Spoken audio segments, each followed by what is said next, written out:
Και το άλλο έτσι θέμα που γίνεται πολύς δώρος, πριν αν έχετε κάποια ερώτηση μας πείτε στο τέλος, είναι το ξεπάγωμα των τριετιών.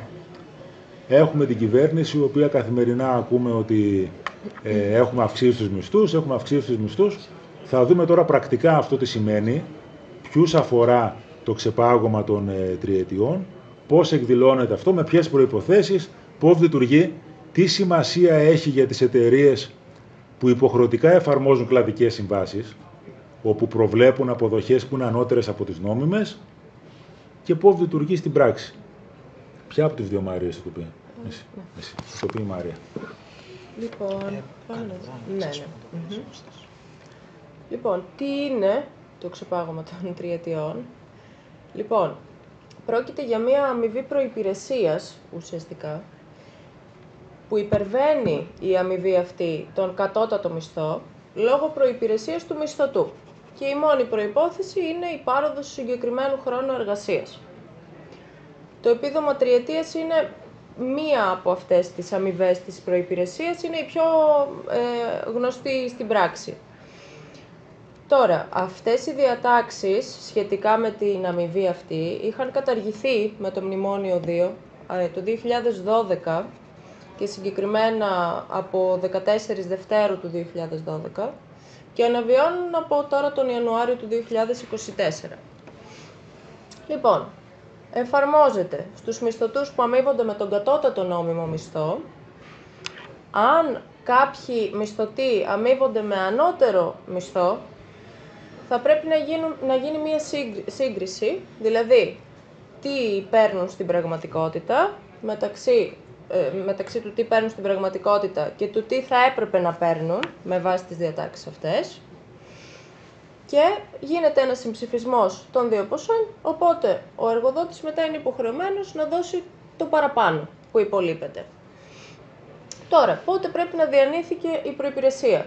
Θα πρέπει να διανύθηκε είτε πριν τις 14 Φεβρουαρίου 2012, είτε από 1η Πρώτου του 2024 και μετά. Δεν πιάνεται το ενδιάμεσο διάστημα καθόλου.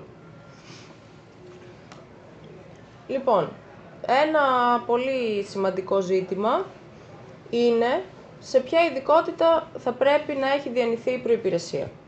Δηλαδή, ανακύπτει το ερώτημα κάθε εργαζομένου και κάθε εργοδότη αν θα ληφθεί υπόψη η προϋπηρεσία που διανύθηκε σε οποιαδήποτε ειδικότητα ή αν θα ληφθεί υπόψη η προϋπηρεσία που διανύθηκε στην ίδια ειδικότητα ή σε παρεμφερή, τέλος πάντων.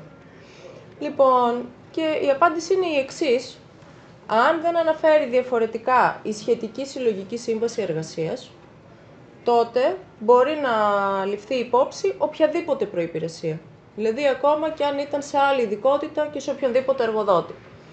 Αν όμως κάποιος θέλει να προσληφθεί σε μία ειδικότητα η οποία εμπίπτει σε συλλογική σύμβαση εργασίας, δηλαδή αν η ειδικότητά του είναι σε μία τέτοια σύμβαση και υπάρχει και ρήτρα σε αυτή τη σύμβαση σχετική με το είδος της προϋπηρεσίας, θα πρέπει να δούμε τι λέει η ρήτρα.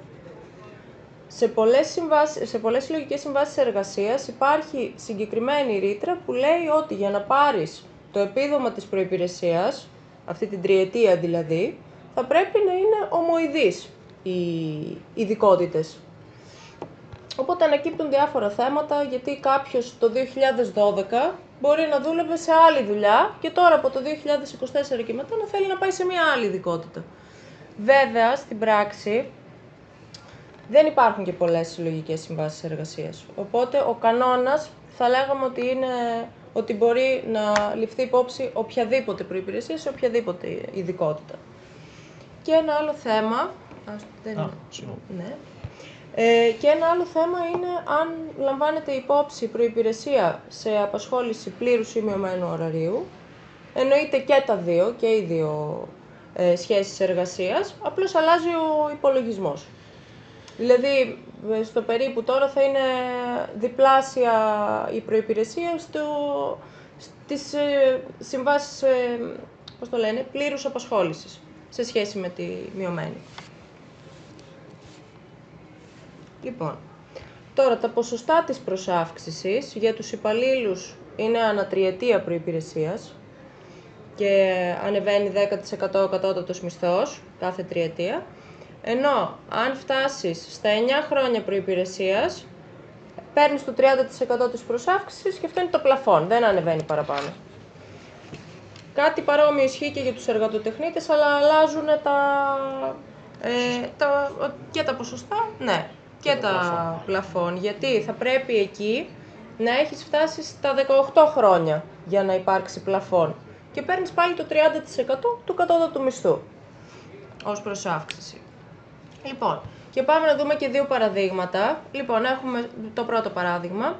Ένας μπουφετζής που προσλαμβάνεται σε καφετέρια από 1η Πρώτου του 24 μπορεί να γνωρίσει προϋπηρεσία προ ή μετά τις 14 Δευτέρου του 2012, ενώ τότε εργαζόταν ως διεκπεραιωτής βιβλιοδετικών εργασιών. Δηλαδή ήταν σε κάποιο τυπογραφείο και έκανε τεχνικές εργασίες ως προς τη βιβλιοδεσία. Και λέμε, για το προ της 14ης Φεβρουαρίου του 12 διάστημα, όχι, διότι ο μπουφετζής δεσμεύεται από συλλογική σύμβαση εργασίας του προσωπικού τουριστικών και επισιτιστικών καταστημάτων της 12ης του 2023, η οποία έχει ισχύ μέχρι και το 2025. Και στην σχετική συλλογική σύμβαση υπάρχει ρήτρα που απαιτεί για την εφαρμογή του επιδόματος τριετούς προϋπηρεσίας να είναι συναφής και ομότιμη. Άρα δεν μπορεί. Και φυσικά για το μετέπειτα χρονικό διάστημα από 14 Φεβρουαρίου του 12 και μετά δεν μπορεί να αναγνωρίσει προϋπηρεσία γιατί δεν προβλέπεται. Και σε ένα δεύτερο παράδειγμα, λοιπόν, διανομέας ψητοπολίου προ της 14ης Φεβρουαρίου του 12 προσλαμβάνεται πριν τον Ιανουάριο του 2024 και συνεχίζει να εργάζεται και για όλο το 2024 ως ψήστης αρτοποιείου. Αν απολυθεί και ξεκινήσει να εργάζεται σε άλλο αρτοποιείο, επίσης ως ψήστης, δηλαδή με την ίδια ειδικότητα, ποιους χρόνους μπορεί να αναγνωρίσει για το επίδομα πολυετίας, για την τριετία δηλαδή? Εδώ δεν εμπίπτει σε συλλογική σύμβαση εργασίας η συγκεκριμένη ειδικότητα, οπότε δεν υπάρχει και σχετικός όρος. Επομένως μπορεί να αναγνωρίσει κάθε προϋπηρεσία, αρκεί να είναι πριν το Φεβρουάριο του 12 και μετά τον Ιανουάριο του 24. Αυτά. Δεν ξέρω αν έχουμε... Για το ξεπάγωμα των τριετιών. Έχει αξία το εξής. Ακούμε πολλές φορές, έρχονται οι μισθωτοί στο γραφείο και λένε «Μα ξεπάγωσαν οι τριετίες, δεν πρέπει να πάρω κάποια προσάυξηση στις αποδοχές μου». Το πρώτο πράγμα που πρέπει να ελέγξει ο μισθωτός και να το ξέρει και ο εργοδότης είναι ότι αν αμείβει το μισθωτό του με αποδοχές που είναι ανώτερες από τα νομοθετημένα κατώτατα όρια, τότε εφόσον οι αποδοχές καλύπτουν αυτή την προσάυξηση λόγω τριετίας, δεν έχει υποχρέωση να του δώσει παραπάνω αποδοχές. Δηλαδή, αν εγώ πληρώνω το μισθωτό μου με ποσό που είναι ανώτερο της εθνικής γενικής, παλιά λέγαμε, των νομοθετημένων κατώτατων ορίων, η διαφορά έρχεται και καλύπτει το επίδομα λόγω προϋπηρεσίας. Δεν σημαίνει λοιπόν ότι το ξεπάγωμα τριετιών αφορά όλη την εργασιακή δύναμη, αφορά αυτούς που αμείβονται με τον κατώτατο μισθό. Εκεί έρχονται και γίνονται οι συγκρίσεις και οι προσαυξήσεις. Αυτά. Είμαστε στη διάθεσή σας ό,τι θέλετε να μας ρωτήσετε και πέρα από τα θέματα που παρουσιάσαμε, αν έχετε κάποια άλλη απορία, εννοείται και ιδιωτικά ό,τι θέλετε μπορούμε να το συζητήσουμε. Θα σας στείλουμε την παρουσίαση σε όσους μας κάνετε την τιμή να έρθετε, θα σας τη στείλουμε και εννοείται ότι τα τηλέφωνά μας είναι στη διάθεσή σας. Ευχαριστούμε πολύ. Σας ευχαριστούμε. Μπορώ να ρωτήσω κάτι σε σχέση με την καταχρηστικότητα στην οικειοθελή αποχώρηση. Όχι, στην δοκιμαστική. Ποιος θα κινήσει, δηλαδή... Προφανώς η επιθεώρηση εργασίας. Συνήθως αυτό γίνεται από τον εργαζόμενο, όπως και στις συμβάσεις ορισμένου χρόνου. Αποσχολούσα εγώ έναν εργαζόμενο με διαδοχικές συμβάσεις ορισμένου χρόνου. Τελείωνε η μία, έπαιρνα και άλλη μία. Και άλλη μία. Και άλλη μία. Γιατί... για τον ίδιο. Ναι. Εγώ νόμιζα στην περίπτωση που ένας το κάνει με σύστημα, με άλλους όμως. Εκεί πώς ελέγχεται. Ναι, πώς θα μπορεί να ελεγχθεί. Θα πρέπει να βρεθεί κάποιος και να πει, να το καταγγείλει. Ναι, θα πρέπει πάλι κατόπιν καταγγελίας εργαζόμενου ότι εδώ στην ουσία κατ' επίφαση έχουμε δοκιμαστική απασχόληση. Στην πράξη έχουμε μια σύμβαση εργασίας αορίστου χρόνου και το κάνει ο εργοδότης, αλλά ποιο είναι το κίνητρο του εργοδότη για να το κάνει. Πρέπει να δούμε και αυτό. Ενώ ας πούμε στη σύμβαση ορισμένου χρόνου είχε κίνητρο ο εργοδότης. Δηλαδή έκανε διαδοχικές συμβάσεις ορισμένου χρόνου προκειμένου να αποφύγει να καταβάλει την αποζημίωση απόλυσης. Έκανε, ας πούμε, 3 διαδοχικές συμβάσεις για να μην δώσει αποζημίωση απόλυσης. Στη δοκιμαστική περίοδο, ούτως ή άλλως, δεν προβλέπεται αποζημίωση απόλυσης. Σου λέω ότι με τη λήξη της δοκιμαστικής περίοδου λύεται αυτοδικαίως η σύμβαση. Θα πρέπει δηλαδή ο μισθωτός να κάνει συνεχόμενες ο ίδιος 3 συμβάσεις δοκιμαστικές για να έρθει και να πει ότι κατ' επίφαση είχα σύμβαση δοκιμαστικής περίοδου, κάλυπτα πάγιες ανάγκες και αυτό έγινε για να μην μου δώσει αποζημίωση. Που είναι λίγο συνθήκη. Βέβαια μπορούμε να το δούμε στα μεγάλα ξενοδοχεία που συνηθίζουν και παίρνουν για πρακτική άσκηση εργαζόμενους για να δουλέψουν στη σεζόν. Εκεί μπορούμε να δούμε πολλές συμβάσεις δοκιμαστικής απασχόλησης. Θα το δούμε στην πράξη αυτό πώς θα λειτουργήσει. Μια ερώτηση, αυτές οι τριετίες μέχρι πόσο μπορούν να θεωρούνται να αυξάνει το μισθό ενός? Μέχρι 30%. Μέχρι 30%. Μέχρι 3 τριετίες. Μέχρι 3 τριετίες, 30%. Αν ξεπεραστούν οι 3 τριετίες, μετά σταματάμε. Ναι. Αλλά αν έχεις ένα υπάλληλο 20 χρόνια ή 30. Μέχρι Ναι. 30%. Μέχρι τα 9 χρόνια δηλαδή. Μέχρι τα 9 χρόνια.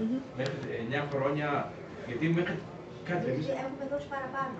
Εσείς, επειδή ξέρω την περίπτωσή σας, έχετε κλαδική σύμβαση. Εσάς σας δέσμευε μια κλαδική σύμβαση όπου υπερισχύουν οι ρυθμίσεις της κλαδικής σύμβασης απασχόλησης. Αν λοιπόν η σύμβαση που είχατε εσείς προέβλεπε επιδόματα ορίμασης και πλέον των 9 ετών, είναι πολύ πιθανό για αυτό το λόγο να τα δίνατε. Δηλαδή, μέχρι να βγει. 85% φτάνει, δεν φτάνει. Ναι. Το επίδομα.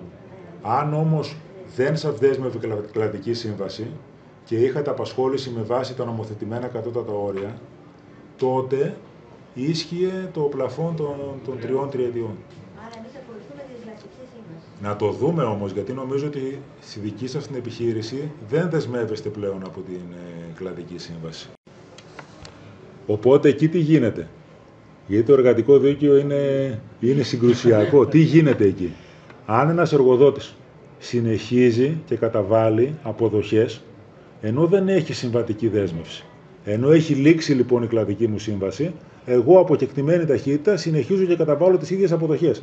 Αυτές οι αποδοχές καθίστανται πλέον κομμάτι της ατομικής σύμβασης εργασίας. Γίνεται αντικείμενο της ατομικής μας συμφωνίας. Οπότε δεν μπορώ να έρθω μονομερός. Και δεν μειώνονται τώρα. Και δεν μειώνονται, μειώνονται κατόπιν συμφωνίας. Αλλά ποιος θα συμφωνήσει? Δηλαδή, αν πάω εγώ σαν εργοδότης μονομερός και κόψω αυτό το τμήμα των αποδοχών, πλέον θα μου πει ο μισθωτός ότι εδώ πλέον έχουμε άλλη συμφωνία. Εγώ μπορώ να κάνω μια ερώτηση. Ό,τι θέλετε. Αρκεί να μην είναι πολύ δύσκολη και δεν μπορώ να την απαντήσω.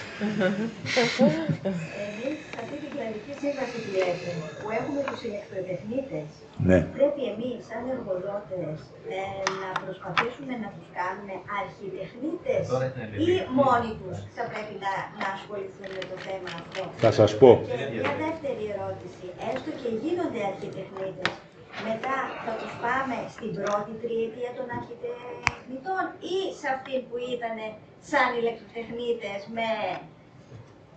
με μεγάλο ποσοστό τριετιών? Κοιτάξτε. Ας πούμε, Μας καίει το συγκεκριμένο θέμα. εξειδικευμένο, θα πω το περίγραμμα. Ναι. Προϋπηρεσία. Γιατί συνδέεται και με τον αρχιτεχνίτη και τον ηλεκτροτεχνίτη. Προϋπηρεσία. Πάω εγώ σε μια δουλειά.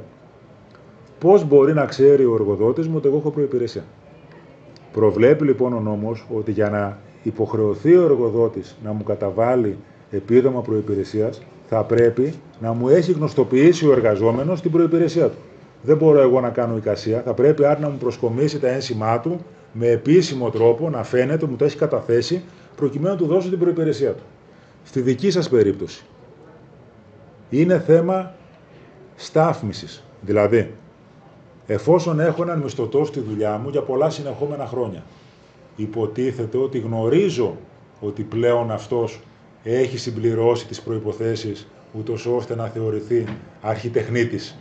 Επομένως, αν έρθει αυτός ο μισθωτός, που εγώ τον έχω στη δούλεψή μου για 18 χρόνια και μου κάνει μία αγωγή και μου ζητήσει διαφορές αποδοχών, γιατί δεν τον αναγνώρισα ως αρχιτεχνίτη, είναι πολύ πιθανό να έρθει το δικαστήριο και να πει «Μα το ήξερες, τον είχε στη δούλεψή σου».